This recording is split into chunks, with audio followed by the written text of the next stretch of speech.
The last item I want to show you guys, and then afterwards, if you want to see some of the stuff, I'm going to have a little table over there. So whatever you missed, you can come over, ask questions. You're allowed to touch, and you're allowed to take pictures and video of anything I do. The stage is different, but anything I do, because knowledge should not be proprietary. The last item I like to show is the Solar Space Phone.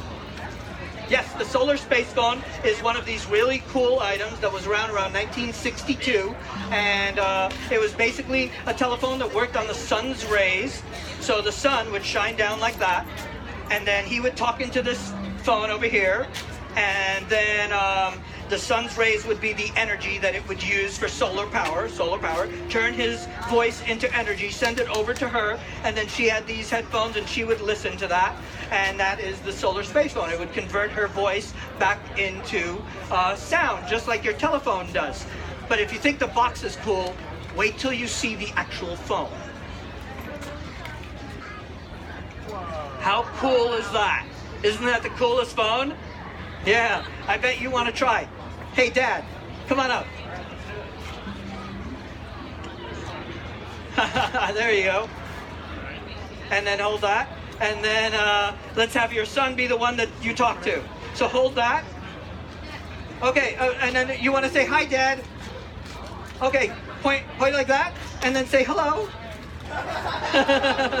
Here, Mom. This is a photo moment. There you go. Can you hear her?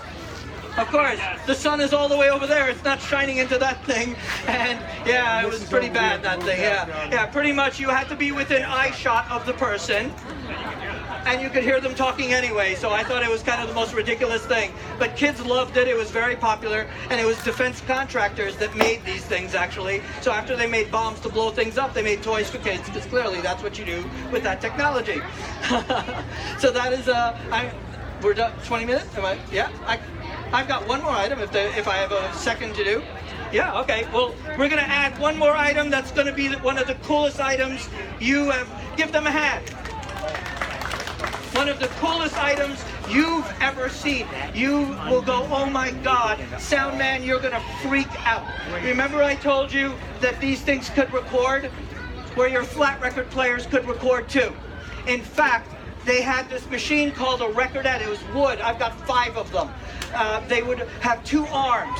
One arm would play the record, but the other arm cut a groove. It could record records. Now, so there's only one problem. Stalin, the communists, didn't like our culture so much, so they banned it. But of course, kids always find a way to bootleg, right? Napster, the dark web, LimeWire. So kids smuggled in these recordettes, and they wanted to make bootlegs, but where do you get a blank record in Stalinist communist Russia? Where do you get a blank record? The hospital. The hospital. They went to hospitals. They took x-ray paper. They cut them into circles, and they recorded their favorite pop music on people's x-rays, with their bones and ribs still on the x-rays. So they nicknamed them Bones and Ribs Records. Clearly that's an interesting thing, right? So I should add it to the Museum of Interesting Things, right? Well, I had it flown in just for you. There it is, straight from Russia. This is an original Bones and Ribs record from the communist era. How cool is that? Can you guys see the skull? That is a guy's skull. How cool is that? I kid you not. It's an X-ray. Yes. Yeah, wow. And if you touch that, it's got grooves. I'm gonna have it over there for you guys. Touch very careful, that's got grooves. This can play music.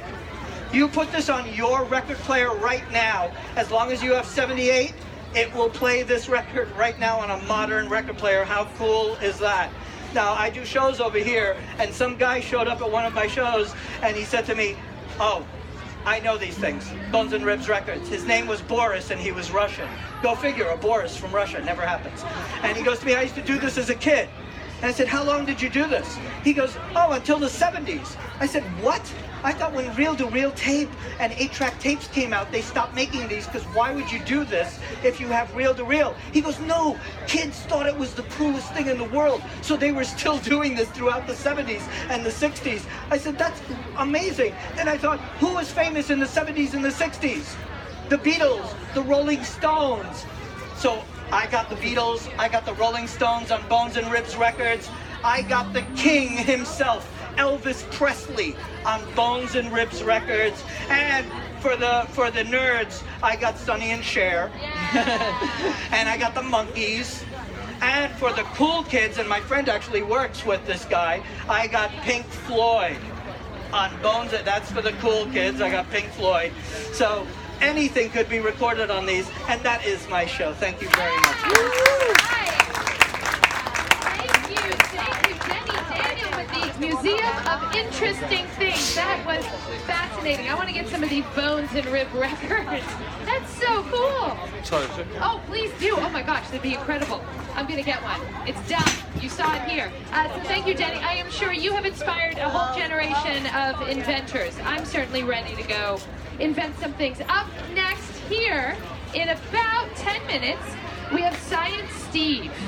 If you've never seen Science Steve before, you are in for a treat. He's come all the way from Australia to blow us away with his award-winning science show. It's interactive. It's right back here in about 10 minutes. And there's a lot of activities, plenty of events to see all around at the NYU and Washington Square Park. There is some author readings, demos, and book signings on the second floor in the Kimmel Center. And at 11 a.m. it's Moonshot, the flight of Apollo 11, which is celebrating its 50th anniversary this year in July. And then at noon, Super Summer with Bruce Goldstone. Now on the fourth floor,